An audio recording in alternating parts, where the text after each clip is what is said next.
আসসালামু আলাইকুম। আজকের ভিডিওটা টোটালি আমার সম্পর্কে বলবো যে আমি লন্ডনে একা থাকি নাকি ফ্যামিলি নিয়ে থাকি। আমি অসংখ্য এই ধরনের কমেন্ট পাই, তো চিন্তা করলাম যে না, আমার সম্পর্কে একটু বলা উচিত। আমি কে? আমার বাসা হচ্ছে রাজশাহীতে। এটা অনেকে আসলে জানে কম বেশি যে আমি রাজশাহীর মেয়ে, আবার অনেকে জানে না, তারা জেনে গেলেন আজকে। লন্ডনে আমি ফ্যামিলির সাথে থাকি কিনা, আমার কনজুগাল লাইফ, আমার ম্যারিড লাইফ, আমি সিঙ্গেল কিনা বা ম্যারিড কিনা, এই ধরনের কমেন্ট গুলো আমি পেয়ে থাকি। তো আজকে আমি বলতে চাই যে হ্যাঁ, আমি ম্যারিড। আমি লন্ডনে ফ্যামিলি নিয়ে থাকি, আমার হাজবেন্ড এবং আমি, আর হচ্ছে আমার একটা বেবিও আছে। লন্ডনে হচ্ছে 3 বছর, আমার 3 বছর শেষ হয়ে 4 বছরে পড়েছে। আপনারা জানেন যে আমি রাশিয়াতে ছিলাম এবং আমার হাজবেন্ড মিলে ওখানে ছিলাম, ওখানে পড়াশোনা করে দেন লন্ডনে আসি। লন্ডনে আসার পরে হচ্ছে আমি এখানে পড়াশোনা কমপ্লিট করি, সেটা আপনাদেরকে বলা হয়েছে। আমার পার্সোনাল বিষয়গুলো কখনো আপনাদের সাথে শেয়ার করা হয় নাই, যে আমার হাজবেন্ড বা ফ্যামিলি কিভাবে কি করছি সবকিছু। তো আমি ভাবলাম যে অনেকে আসলে ডিপ্রেশনে চলে যায় যে দেশের বাইরে আসলে কি করবে, কিভাবে সবকিছু ম্যানেজ করবে, একটা ফ্যামিলি বা একটা বাচ্চা কিভাবে ম্যানেজ করবে।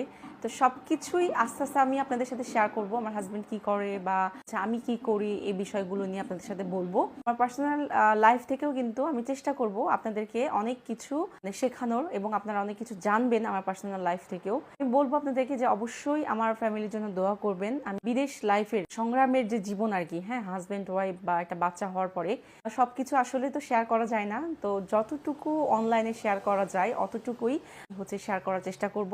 ইনশাল্লাহ কথা হবে আপনাদের সাথে পরবর্তী ভিডিওতে। সো চোখ রাখুন পরবর্তী ভিডিওতে। আসসালামু আলাইকুম।